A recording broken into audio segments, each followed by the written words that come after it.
નમસ્કાર વિદ્યાર્થી મિત્રો, આપણે આગળના લેક્ચરની અંદર સરેરાશ ઝડપ અને સરેરાશ વેગ વિશે આપણે ભણ્યા હતા. આજે આપણે જોઈએ પ્રવેગ વિશે. તો એમાં પણ આપણે જોઈશું સરેરાશ પ્રવેગ.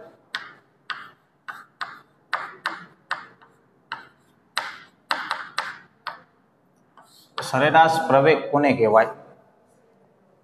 તો વેગમાં થતા ફેરફારના સમય દરમિયાન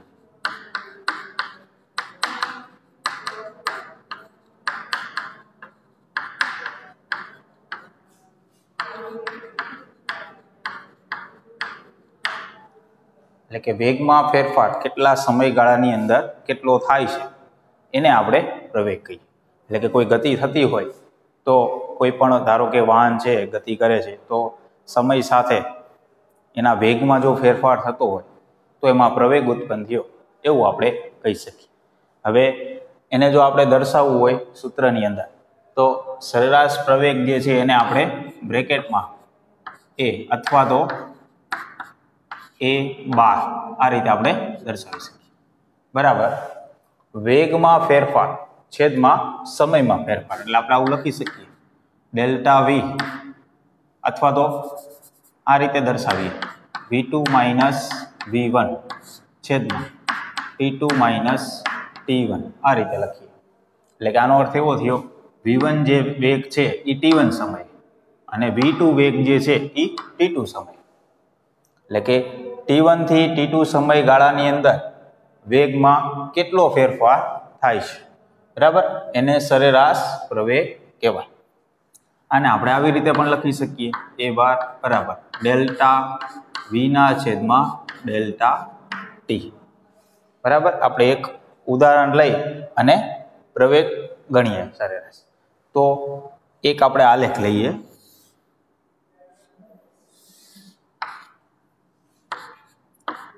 વેગ વિરુદ્ધ સમયનો આલેખ લઈએ.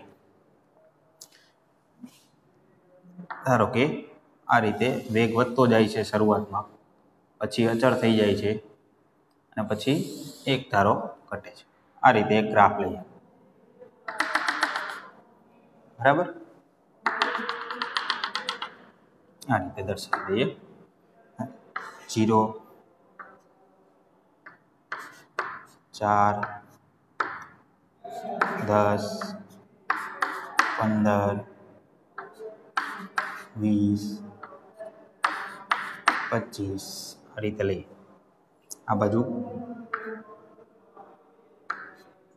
2 4 6 8 10 12 14 16 આ જે પોઈન્ટ છે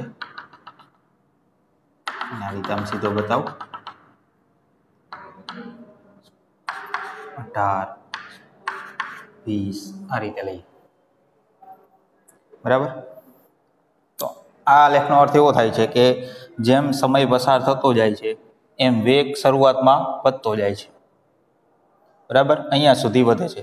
આ વેગ છે 24 મીટર પ્રતિ સેકન્ડની અંદર વેગ લઈએ. સમય આપણે સેકન્ડમાં દર્શાવીએ. જેમ સમય પસાર થતો જાય છે એમ વેગ વધતો જાય છે. બરાબર. અહીંયા સુધી વધતો જાય છે. પછી વેગ જેમ સમય પસાર થતો જાય છે એમ વેગ અચળ રહે છે. ક્યાં સુધી? તો કે 10 સેકન્ડ સુધી વેગ વધતો હતો, પછી 10 સેકન્ડથી લગભગ 17 સેકન્ડ સુધી વેગ અચળ થઈ જાય છે. અને કેટલો વેગ રહે છે? તો કે 24 મીટર પ્રતિ સેકન્ડ રહે છે. પછી 17 સેકન્ડ પછી 20 સેકન્ડ સુધી વેગ એક ધારો ઘટે છે. બરાબર. અને 20મી સેકન્ડે વેગ 0 થઈ જાય છે. બરાબર. આ રીતની કોઈ એક ગતિ છે. તો આ ગતિ માટે આપણે સરેરાશ પ્રવેગ ગણીએ અમુક સમયગાળામાં તો આપણે ગણીએ 0 થી 10 સેકન્ડ. આ સમયગાળાની અંદર આપણે સરેરાશ પ્રવેગ ગણીએ તો શું થશે? સરેરાશ પ્રવેગ બરાબર તો v2 માઇનસ v1 છેદમાં t2 માઇનસ t1. એટલે આપણે કોઈ એક સમયગાળો નક્કી કરવો પડશે અને એ સમયગાળાને અનુરૂપ વેગ આપણે જોવો જોશે. તો આપણે અહીંયા સમયગાળો નક્કી કર્યો છે 0 થી 10 સેકન્ડ એટલે કે છેદમાં 10 - 0 બરાબર. 10 સેકન્ડ માઇનસ 0, તો 10 સેકન્ડે વેગ કેટલો છે? તો કે 24 માઇનસ 0 સેકન્ડે વેગ કેટલો છે? તો કે 0, બરાબર, એટલે કે 24/10 એટલે કે 2.4 આટલું થશે. અને એકમ શું બનશે? તો કે ઉપર વેગ છે, વેગનું એકમ થશે મીટર પ્રતિ સેકન્ડ, છેદમાં સમય છે તેનો એનો એકમ થશે સેકન્ડ, તો શું થશે? મીટર પ્રતિ સેકન્ડ સ્ક્વેર, આ એનો એકમ બનશે. બરાબર, તો 2.4 મીટર પ્રતિ સેકન્ડ સ્ક્વેર.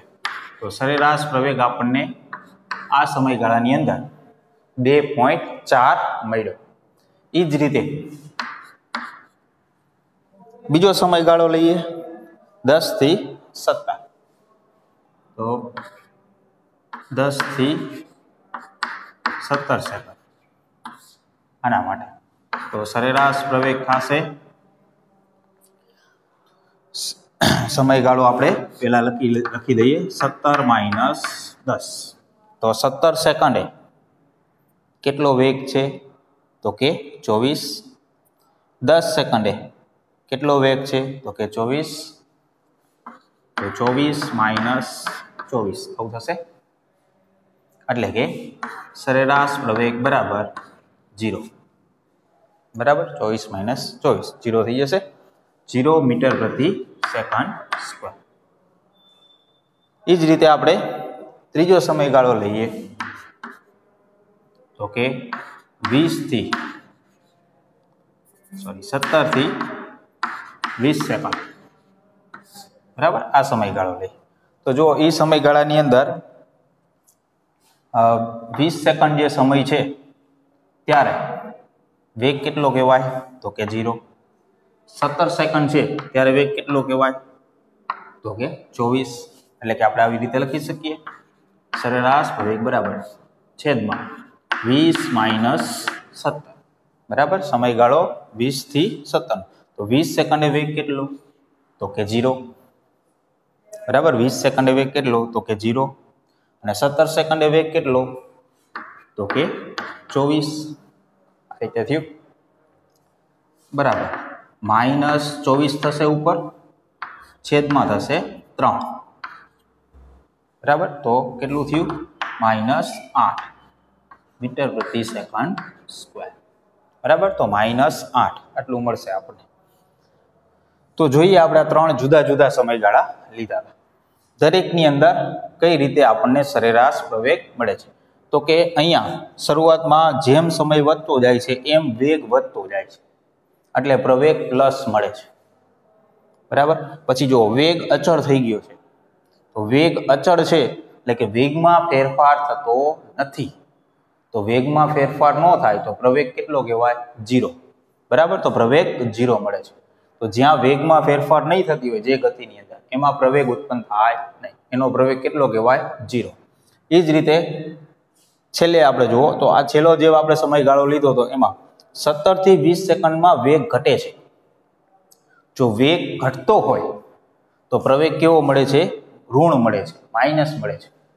બરાબર, તો વેગ વધતો હોય તો પ્રવેગ ધન મળે, વેગ ઘટતો હોય તો પ્રવેગ ઋણ મળે, વેગ બદલાતો ના હોય તો પ્રવેગ 0 મળે, જે આપણે આ ગતિની અંદર જોઈ શકીએ છીએ. આનો આપણે આલેખ દોરવો હોય તો આપણે આ રીતે દોરી શકીએ.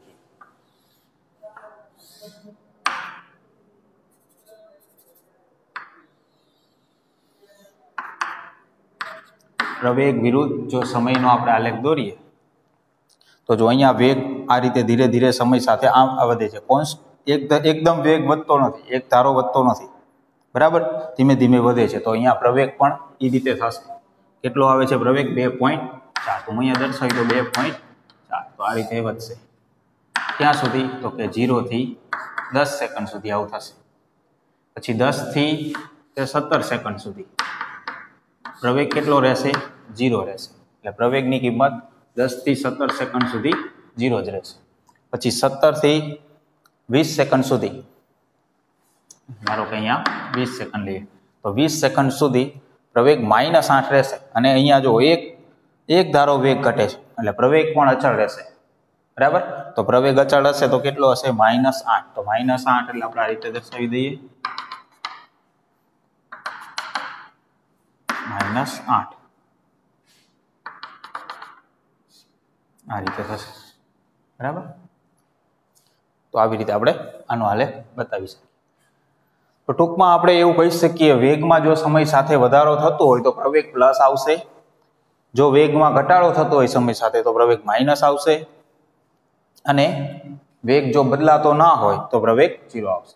અને પ્રવેગ અચળ ક્યારે રહેશે? તો કે વેગમાં સમય સાથે એક સરખો વધારો થતો હોય અથવા તો એક સરખો ઘટાડો થતો હોય, સમય સાથે વેગમાં એક સરખો વધારો થતો હોય અથવા તો સમય સાથે વેગમાં એક સરખો ઘટાડો થતો હોય તો પ્રવેગ અચળ મળે.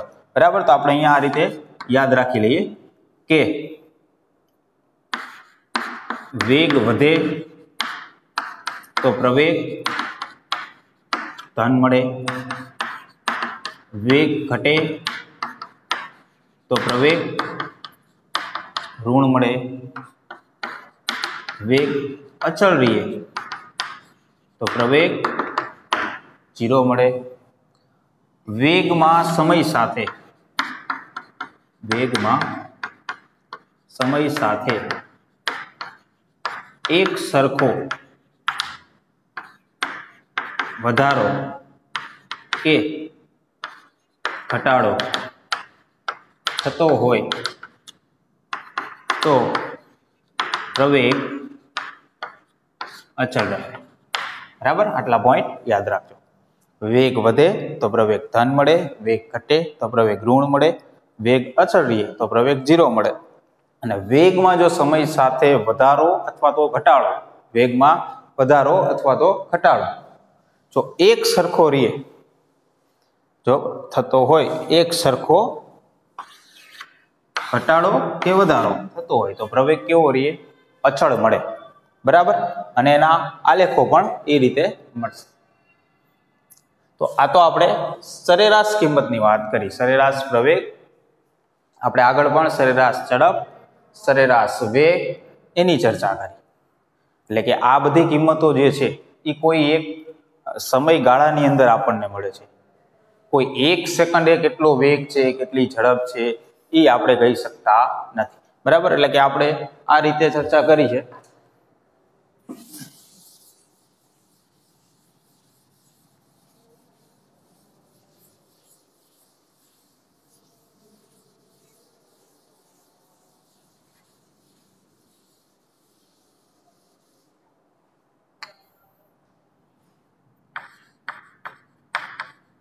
ધારો કે સરેરાશ ઝડપ કહીએ તો શું કહીએ આપણે?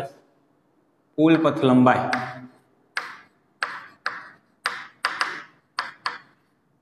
છેદમાં સમયગાળો. પછી સરેરાશ વેગ કહીએ તો સ્થાનાંતર છેદમાં સમયગાળો. પછી સરેરાશ પ્રવેગ કહીએ તો વેગમાં ફેરફાર છેદમાં સમયગાળો. બરાબર. બધી સરેરાશ કિંમતો માટે આપણે આ રીતે ગણી છીએ. તો સરેરાશ ઝડપ હોય તો એને આપણે v બાર આવી રીતે દર્શાવીએ. પથ લંબાઈ હોય તો એને ગણતી વખત આપણે x2 - x1 છેદમાં t2 - t1 આ રીતે લખીએ. સરેરાશ વેગ હોય તો એને પણ આપણે v બાર અથવા તો આપણે બ્રેકેટમાં લખીએ. બરાબર. એ જ રીતે સ્થાનાંતર તો કે એને પણ ગણવા માટે આપણે x2 - x1 એને અનુરૂપ સમયગાળો t2 - t1 આ રીતે લખીએ. એ જ રીતે સરેરાશ પ્રવેગ હોય તો a બાર. બરાબર. તો વેગમાં ફેરફાર તો v2 - v1 છેદમાં એને અનુરૂપ સમયગાળો t2 - t1 આપણે આ રીતે લખીએ. ફેરફાર છે એટલે આપણે આ રીતે લખી શકીએ v બાર બરાબર ડેલ્ટા x ના છેદમાં ડેલ્ટા t. તો સેમ આવું જ થશે સરેરાશ વેગ માટે પણ ડેલ્ટા x છેદમાં ડેલ્ટા t. એ જ રીતે અહીંયા પણ એ જ રીતે લખાશે a બાર બરાબર ડેલ્ટા v ના છેદમાં ડેલ્ટા t. તો અહીંયા આપણે આ જે ગણતરી કરી છે આ કોઈ એક સમયગાળો લઈએ છીએ, મોટો સમયગાળો. અને એ સમયગાળાની અંદર કેટલી ઝડપો બદલે છે, કેટલું અંતર જે કપાય છે, બરાબર, એ કેટલી ઝડપો બદલીને કપાય છે. અહીંયા પણ એ જ રીતે કેટલી ઝડપ બદલી અને એનું આપણે સરેરાશ લઈએ છીએ ત્યારે આપણને પ્રવેગ મળે છે. તો આ જે સરેરાશ કિંમતો છે એ કોઈ મોટા સમયગાળાની અંદર બદલતી કિંમતોનો એવરેજ એટલે કે સરેરાશ આપણે લઈએ છીએ. ધારો કે આપણે કોઈ એક એવી ગતિની વિચાર કરીએ કે ધારો કે કોઈ એક બાઇક લઈને કોઈ એક બાઇકની ગતિ થાય છે, તો બાઇકની ગતિ થતી હશે તો એક સરખી ઝડપ નહીં હોય, બરાબર. અમુક સમયે એની બાઇકની ઝડપ ઘટતી હશે અથવા તો વધતી હશે. તો જુદી જુદી ઝડપો જેટલી પણ બદલાણી બધાનો સરવાળો છેદમાં એની સંખ્યા, બરાબર. તો એને આપણે સરેરાશ ઝડપ ગણી કહેવાય. તો આપણે એ ગણતરીઓ કરી છે. પણ જો આપણે કોઈ એક નિશ્ચિત સમયે કેટલી ઝડપ છે, કોઈ એક નિશ્ચિત સમયે કેટલો વેગ છે, કોઈ એક નિશ્ચિત સમયે કેટલો પ્રવેગ છે, જો એ આપણે ગણવું હોય તો એને આપણે તત્કાલીન કિંમત ગણી કહેવાય. એટલે કે કોઈ એક ક્ષણે એની કિંમત કેટલી છે એ ભૌતિક રાશિ, તો એની તત્કાલીન કિંમત ગણી કહેવાય. અને એ ગણતરી કરવા માટે ગણિતની એક પ્રક્રિયા છે વિકલન. એનો ઉપયોગ કરવો પડે, બરાબર. જે રીતે આપણે સરવાળો, ગુણાકાર, ભાગાકાર, બાદબાકી જે ગણિતની બધી પ્રક્રિયાઓનો ઉપયોગ કરીએ છીએ એવી જ રીતની એક પ્રક્રિયા છે ગણિતની વિકલન. તો વિકલનનો ઉપયોગ કરી અને આપણે કોઈ એક ક્ષણે ભૌતિક રાશિની કિંમતો ગણી શકીએ. ખૂબ જ મોટા સમયગાળામાં આપણે જો કિંમત ગણીએ તો એને સરેરાશ કિંમત ગણી કહેવાય. પણ કોઈ એક નિશ્ચિત સમયે જો આપણે કિંમત ગણીએ તો એને તત્કાલીન કિંમત ગણી કહેવાય. તો વિકલનનો ઉપયોગ, ગણિતની જે પ્રક્રિયા છે વિકલન, એનો ઉપયોગ તત્કાલીન કિંમત ગણવા માટે થાય. કોઈ એક ક્ષણે કિંમત કેટલી છે એ ગણવા માટે વિકલનનો ઉપયોગ થાય. તો વિકલન એટલે છે શું એ સમજવા માટે આપણે એક એક્ઝામ્પલ લઈએ. ધારો કે હું આ રીતે લખું x પ્લસ વાય, આ રીતે લખું. તો x અને y આ બંને કિંમતનો સરવાળો કરી છે એવો અર્થ થાય અને બરાબર કરી અને જે આન્સર આવે એ આપણે લખીએ.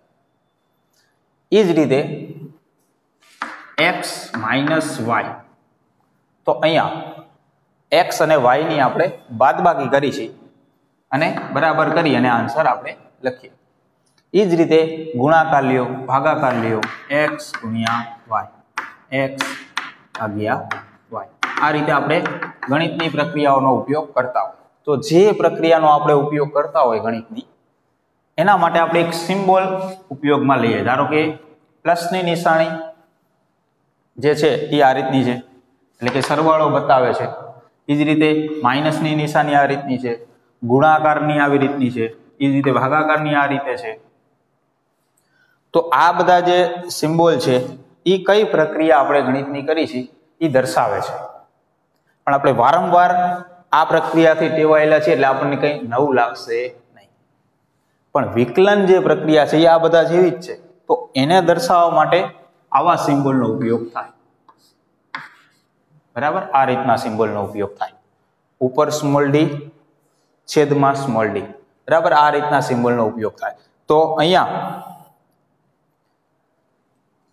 જે રીતે આપણે જોયું x અને y બે કિંમતો જોશે કોઈ પણ પ્રક્રિયા કરવા માટે. સરવાળો કરવો હોય તો પણ બે કિંમતો જોશે. ધારો કે 2 અને 3 નો સરવાળો કરવો છે, ખાલી 2 નો સરવાળો ન થાય, કોની સાથે સરવાળો કરવો છે, બે કિંમત તો જોશે. જે રીતે આપણે અહીંયા લખ્યું છે x અને y, તો બે તો જોશે. તો અહીંયા પણ સિમ્બોલ તો આપણે લખી દીધો, ઉપર સ્મોલ ડી છેદમાં સ્મોલ ડી. તો ઉપર જે કિંમત છે અહીંયા લખશું આપણે x અને અહીંયા લખશું y. તો આ બંને કિંમત છે એમાં વિકલન થાય છે, બરાબર. તો અહીંયા બોલવાની રીત કંઈક અલગ છે. એટલે કે અહીંયા જે ઉપર જે હોય છે, ઉપર જે કિંમત, એનું વિકલન થાય છે, વિકલન થાય છે.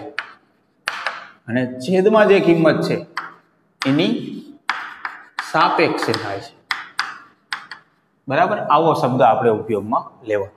એટલે કે અહીંયા આપણે આવું કોઈ બોલી શકીએ, x નું વિકલન y ની સાપેક્ષે, બરાબર. ઉપર x છે તો એનું વિકલન, અને છેદમાં જે હશે એની સાપેક્ષે x નું વિકલન y ની સાપેક્ષે, આવું બોલાય. બરાબર, એ એક પ્રક્રિયા છે. જે રીતે આપણે સરવાળો કરી છે, બાદબાકી કરી છે, એ રીતનો એક આ સિમ્બોલ છે. ઉપર જે છે એનું વિકલન થાય છે, છેદમાં છે એની સાપેક્ષે થાય છે. એટલે કે ધારો કે હું આવી રીતે લખું dz છેદમાં dx, આ રીતનું લખું તો આનો અર્થ શું થયો? z નું વિકલન x ની સાપેક્ષે, બરાબર. એ જ રીતે આ રીતે લખું કે dw છેદમાં dz, આવી રીતે લખું તો આનો અર્થ શું થાય? w નું વિકલન z ની સાપેક્ષે, બરાબર. તો આ રીતે વિકલનને લખાય. તો વિકલન કરાય કેવી રીતે? જેમ કે સરવાળો આપણે કરીએ તો 2 + 3, તો એની એક પ્રક્રિયા છે 2 અને 3 કેવી રીતે, બરાબર, સરવાળો કરી અને આપણે 5 લખી છીએ. એવી જ રીતે અહીંયા પણ વિકલન થાય છે તો એની એક પ્રક્રિયા છે. કેવી રીતે વિકલન કરવું? તો કે ધારો કે કોઈ પણ કિંમત હોય, ધારો કે x છે, એની n ઘાત છે. કોઈ પણ એક ચલ પદ છે કે જેની n ઘાત છે, તો n ઘાત હશે તો એ n એટલે ગમે તે હોઈ શકે. પછી 1 હોય, 0 હોય, -1 હોય, -2/3 હોય, 5/3 હોય, ગમે તે હોઈ શકે. અપૂર્ણાંક હોઈ શકે, પૂર્ણાંક હોઈ શકે, ગમે તે. તો n જે છે એને આપણે આગળ લઈ લેવાનું અને એમાંથી એક ઘાત ઓછી કરી નાખવાની. આ વિકલનની રીત છે. વિકલન આવી રીતે કરવું, બરાબર. જેનું વિકલન થતું હોય અને જેનું વિકલન થતું હશે ક્યાં હશે? ઉપર હશે. જેની સાપેક્ષે થતું હશે એ નીચે હશે. તો ધારો કે x નું વિકલન થાય છે, એવું આપણે ઉદાહરણ લઈએ તો x ની n ઘાત છે, તો n આગળ લઈ લેવાનું અને એક ઘાત એમાંથી ઓછી કરી નાખવાની. આ વિકલન કરવાની એક પ્રક્રિયા છે, બરાબર. બીજા પણ ઘણા બધા પ્રકારના વિકલન આવે, પરંતુ આપણે આને એક સાદું વિકલન, ઘાતાંક વાળું વિકલન, એ અત્યારે આપણે સમજીએ, બરાબર. પછી જરૂર પડશે તો આપણે આગળ એ પણ સમજશું. અત્યારે આ વિકલન આપણે યાદ રાખવાનું છે કે x ની n ઘાત હોય તો n ને આપણે આગળ લઈ લેવાની અને n માંથી એક ઘાત એક બાદ કરી નાખવાનું ને આ રીતે દર્શાવવું. તો એક એક્ઝામ્પલ લઈએ આપણે. ધારો કે x ની 3 ઘાત પ્લસ 2x² પ્લસ x, આ રીતે છે. આનું વિકલન આપણે કરવું છે અને x ની સાપેક્ષે જ વિકલન કરવું છે. તો જો આનું વિકલન કરવું હોય તો આ જ રીતે, આ રીતનો ઉપયોગ કરવાનો. x ની n ઘાત હોય તો n ને આગળ લાવવાની અને એક એમાંથી બાદ કરવાનું. તો જો અહીંયા x ની 3 ઘાત છે, 3 આગળ આવશે અને એક એમાંથી બાદ કરવાનું. એક બાદ કરશો એટલે 3 માંથી 1 જશે એટલે કેટલું વધશે? 2. તો એનું વિકલન થઈ ગયું. x નો ઘન છે એનું વિકલન શું થયું? 3x², બરાબર. તો આ રીતે વિકલન છે. તો જો અહીંયા વિકલન કરો હવે, અને જે સંખ્યા હશે એ તો અચળ છે, એનું કંઈ કરવાનું. અહીંયા ધારો કે સંખ્યા કઈ છે? 2, તો 2 નું કંઈ કરવાનું, બરાબર. x નો વર્ગ, તો આનું વિકલન કેવી રીતે થશે? તો કે 2 ઘાત છે એ આગળ આવશે, આગળ આવશે એટલે 2 સાથે ગુણાશે એટલે કે કેટલું થશે? 4. અને એક ઘાત એમાંથી ઓછી કરી નાખો એટલે કેટલું થાય? કઈ નહીં, એટલે કે 1 પ્લસ હવે x. હવે x ની કઈ ઘાતાંક નથી એટલે કેટલી કહેવાય? 1. તો 1 ને આપણે આગળ લાવીએ, એક ઘાત ઓછી કરીએ, એક ઘાત ઓછી કરીએ એટલે કેટલી થઈ જશે? 0. અને કોઈ પણ ની 0 ઘાત એટલે કેટલું કહેવાય? 1. એટલે કે અહીંયા કંઈ જ નહીં વધે, કેટલું વધશે? 1. તો x નું વિકલન કેટલું થયું? 1. તો આ રીતે આપણે વિકલન કરીએ. અને વિકલનને લખાય કેવી રીતે એ આપણે જોયું. વિકલન કોઈ પણ કિંમત હશે એનું વિકલન કરવું કેવી રીતે એ પણ આપણે જોયું, બરાબર. અને વિકલનનો ઉપયોગ શું થાય? તો કે કોઈ પણ એક ક્ષણે કિંમત મેળવવી હોય કોઈ ભૌતિક રાશિ તો એને આપણે વિકલનથી ગણી શકીએ, બરાબર.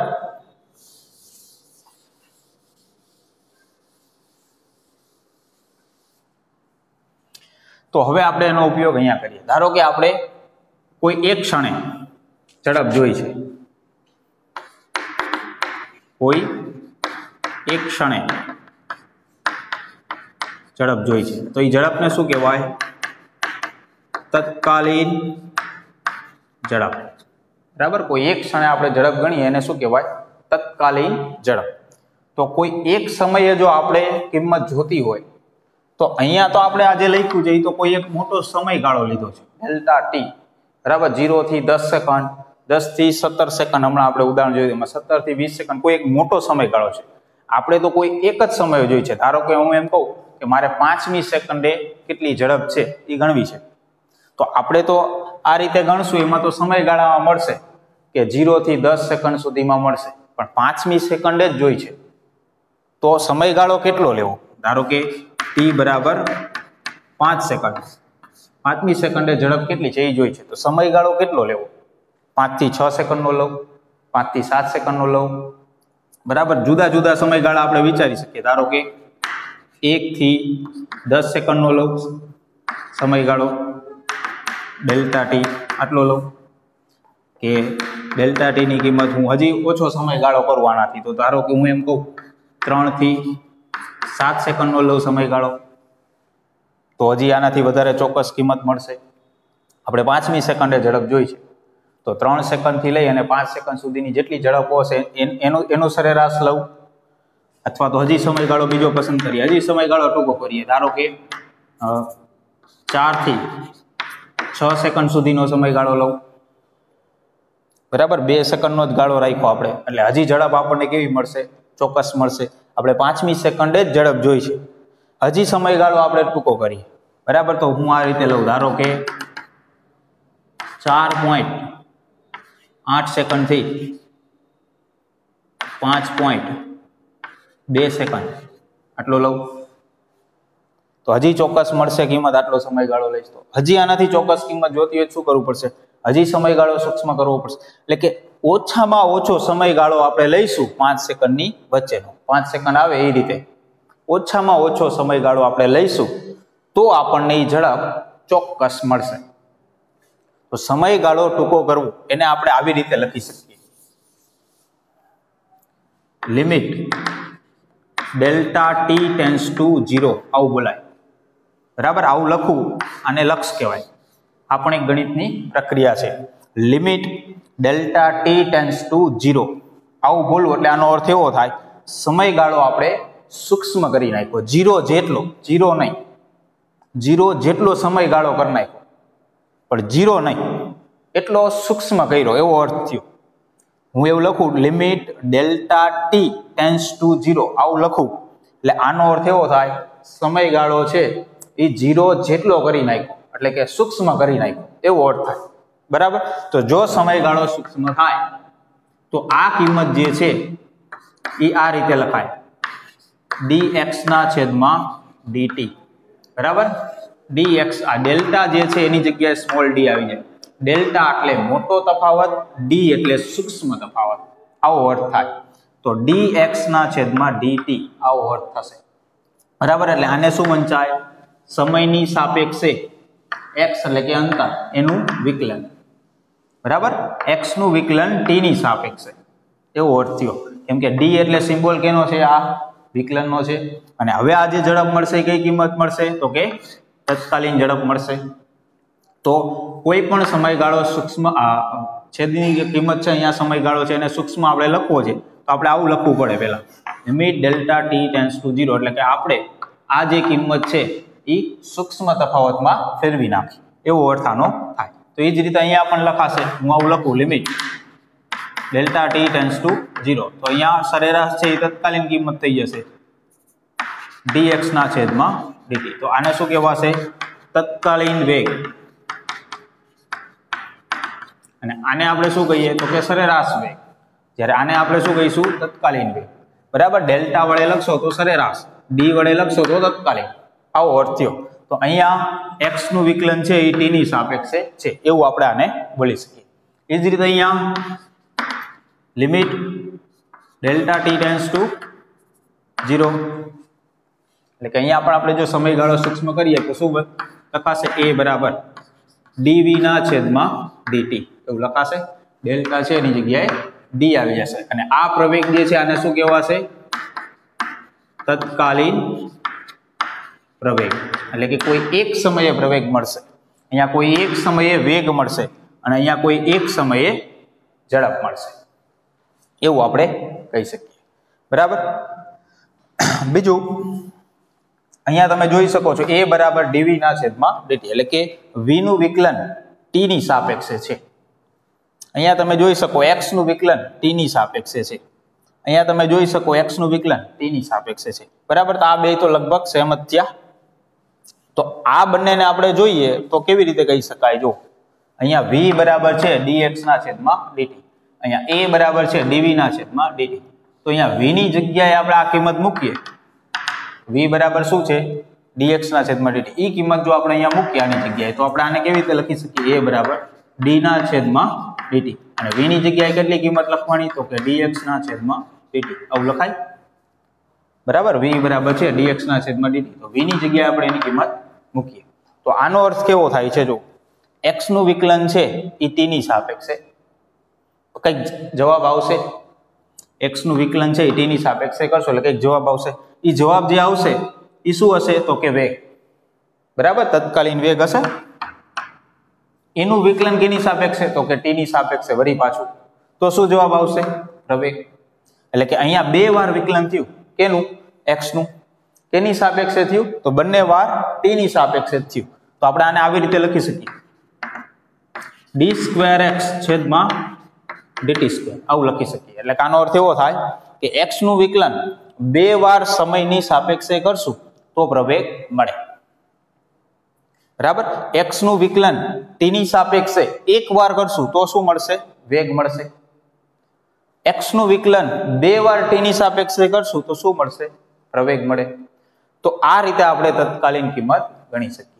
બરાબર, એના માટે આપણે એકાદું ઉદાહરણ જોઈએ એટલે વધુ સમજાશે. આપણે એક એક્ઝામ્પલ જોઈએ, ઉદાહરણ 3.2. જો x અક્ષને અનુલક્ષીને ગતિ કરતા એક પદાર્થનું સ્થાન, x અક્ષને અનુલક્ષીને ગતિ કરતા પદાર્થનું સ્થાન x બરાબર a પ્લસ bt². આ રીતે આપ્યું છે, જ્યાં a બરાબર 8.5 મીટર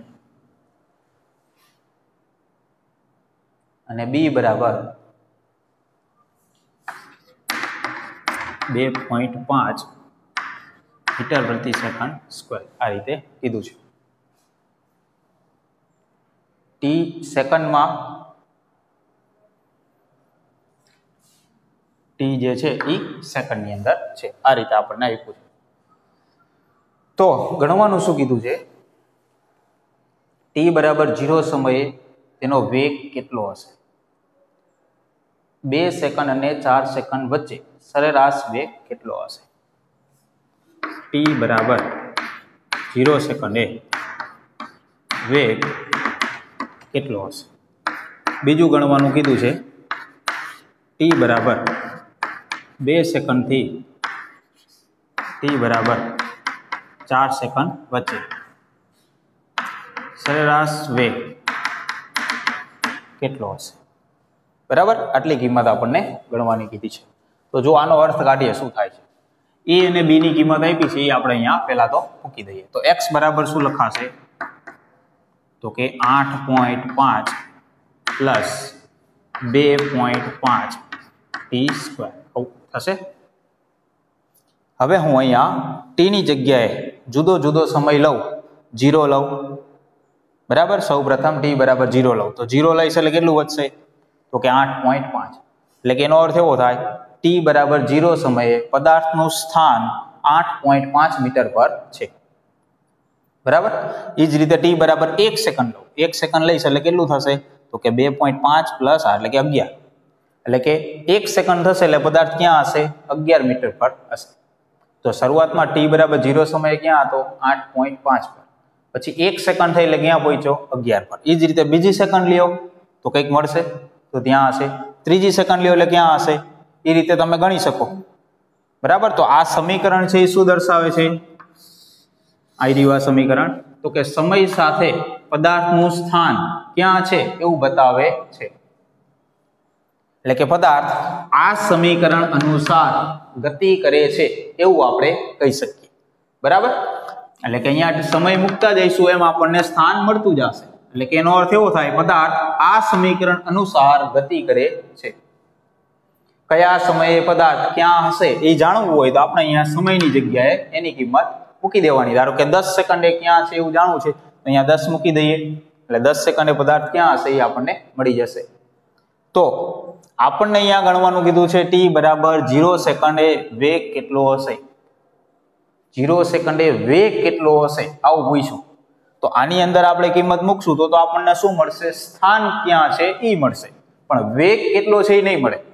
તો વેગ કેટલો છે એ જોતો હોય તો આપણે શું કરવું પડશે? તો જો અહીંયા અંતર દર્શાવે છે, તો અંતર હોય એના ઉપરથી આપણને વેગ જોતો હોય તો આપણે શું કરવું પડે? તો કે આપણે હમણાં જોયું કે v બરાબર શું થાય? તો કે dx ના છેદમાં dt આવું થાય. એટલે કે જો આપણે અંતરનું સમયની સાપેક્ષે વિકલન કરી દઈએ તો આપણને વેગ મળી જાય. તો આ જે સમીકરણ છે આ સમીકરણનું અહીંયા x છે એટલે x નું આપણે કેની સાપેક્ષે વિકલન કરશું તો આપણને વેગ મળશે? તો કે t ની સાપેક્ષે. તો આપણે કહીએ આ સમીકરણનું સમય t ની સાપેક્ષે વિકલન કરતા, બરાબર, આનું વિકલન કરીએ તો x નું વિકલન t ની સાપેક્ષે કરીએ શું લખાય? dx ના છેદમાં dt. બરાબર. અહીંયા જો t છે નહીં તો t ની સાપેક્ષે આનું વિકલન કરીએ, આ તો કોઈ એક અંક છે, અચળ છે, તો એનું વિકલન શું થઈ જાય? 0 થઈ જાય.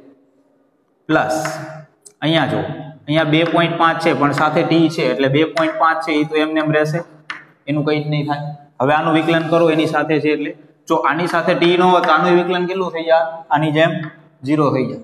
બરાબર. તો આ બે વિકલન કરવાની રીત શું? તો આપણે હમણાં જોયું તો x ની n ઘાત હોય તો શું કરવાનું? n આગળ લઈ લેવાના અને એક ઘાત એમાંથી બાદ કરી નાખવાની. તો અહીંયા જો t ની 2 ઘાત છે તો 2 આગળ આવશે અને એક ઘાત ઓછી કરશું એટલે કેટલું વધશે? ખાલી t વધશે.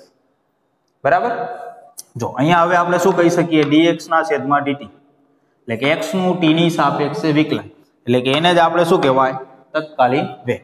બરાબર. તો આની જગ્યાએ આપણે શું લખી શકીએ? v. તો v બરાબર અહીંયા 2 ગુણ્યા 2.5 એટલે કે 5 ઇન્ટુ t આટલું વધ્યું. તો હવે આ સમીકરણ જે આવ્યું આ કેનું સમીકરણ આવી ગયું? તો કે વેગનું સમીકરણ આવી ગયું. હવે હું અહીંયા સમયની જગ્યાએ 1 2 3 4 મૂકતો જઈશ તો એ સમયે મને શું મળતું જશે? વેગ મળતો જશે. બરાબર. તો હવે જુઓ આપણને પૂછ્યું છે 0 સેકન્ડે વેગ, તો આપણે અહીંયા t ની જગ્યાએ શું મૂકવું જોઈએ? 0. તો આપણને શું મળી જશે? 0 સેકન્ડે વેગ મળી જશે. તો અહીંયા આપણે 0 મૂકશું એટલે કેટલું વધે? તો કે 0. તો t બરાબર 0 લઈએ તો v બરાબર કેટલું આવે? 0. તો 0 સેકન્ડે વેગ કેટલો થયો? 0. બરાબર. તો આ રીતે આપણે ગણી શકીએ. હજી આપણને પ્રવેગ ગણવાનો કીધો તો શું કરાય? હજી આનું વિકલન કરાય t ની સાપેક્ષે, એટલે વેગમાંથી શું થઈ જશે? પ્રવેગ થઈ જશે અને આ બાજુ જે વધે એ. બરાબર. પછી એમાં સમય આવતો હોય ત્યાં કિંમત મૂકવાની એટલે એ સમયે આપણને પ્રવેગ મળે, પરંતુ આપણને અહીંયા વેગ જ ગણવાનો કીધો છે. એ જ રીતે અહીંયા t બરાબર 2 સેકન્ડ થી t બરાબર 4 સેકન્ડ વચ્ચે સરેરાશ વેગ ગણવાનો કીધો છે. તો સરેરાશ વેગ ગણવો હોય 2 થી 4 સેકન્ડની અંદર તો કઈ રીતે ગણી શકીએ આપણે? તો સરેરાશ વેગ એટલે સ્થાનાંતર છેદમાં સમયગાળો. તો 2 સેકન્ડે પદાર્થનું સ્થાન ક્યાં છે એ ખબર હોવી જોઈએ. 4 સેકન્ડે પદાર્થનું સ્થાન ક્યાં છે એ ખબર હોવી જોઈએ. બરાબર. તો એ મળી જશે કારણ કે આપણી પાસે સ્થાનનું સમીકરણ છે. તો હું એમ કહું t બરાબર 2 સેકન્ડ તો x બરાબર કેટલું? તો અહીંયા આપણે 2 મૂકવાનું થશે તો કે 8.5 પ્લસ 2.5 2 નો વર્ગ. તો x2 કહીએ આને. બરાબર. x2 બરાબર 8.5 પ્લસ આ કેટલું થશે? તો કે 10. બરાબર. 10 થશે. તો ટોટલ કેટલું થશે? x2 બરાબર 18.5 મીટર. આ જ રીતે t બરાબર 4 સેકન્ડે સ્થાન જોશે અને આપણે x4 કહી દઈએ તો 8.5 પ્લસ 2.5 4 નો વર્ગ શું થશે? તો એ કેટલું આવશે? તો કે 8.5 પ્લસ અહીંયા આપણને મળશે 40. બરાબર. એટલું થશે. તો કેટલું થયું? 48.5 મીટર. તો 4 સેકન્ડે સ્થાન અને 2 સેકન્ડે સ્થાન મળી ગયું. તો સરેરાશ વેગ કોને કહીએ આપણે? તો કે સ્થાનમાં થતો ફેરફાર x4 માઇનસ x2 અને t2 minus t4 minus t2 આ રીતે લખાશે. તો x4 એટલે કે 4 સેકન્ડે સ્થાન કેટલું છે તો કે 48.5 માઇનસ 2 સેકન્ડે સ્થાન કેટલું છે તો કે 18.5 છેદમાં 4 સેકન્ડ માઇનસ 2 સેકન્ડ. બરાબર, આ રીતે થશે. ઉપર બાદબાકી કરીએ તો કેટલું થશે 30 છેદમાં બાદબાકી કરીએ એટલે કેટલું આવશે 2, તો કેટલું થયું 15 મીટર પ્રતિ સેકન્ડ. અંતર મીટરમાં છે, સમય સેકન્ડમાં. સરેરાશ વેગ કેટલો થયો 15 મીટર પ્રતિ સેકન્ડ. કયા સમયગાળાની અંદર તો કે 2 થી 4 સેકન્ડના સમયગાળામાં સરેરાશ વેગ થયો 15 મીટર પ્રતિ સેકન્ડ. બરાબર, તો આ રીતે આપણે સમીકરણો આપેલા હોય તો કોઈ પણ કિંમત વિકલન કરશું તો કોઈ એક સેકન્ડે કિંમત મળશે. સરેરાશ ગણવી હોય તો કોઈ એક સમયે સ્થાન ગણી લ્યો, બીજા સમયે સ્થાન ગણી લ્યો અને એ સમયગાળાને અનુરૂપ એની કિંમત ગણી નાખો એટલે સરેરાશ કિંમત મળશે. બરાબર.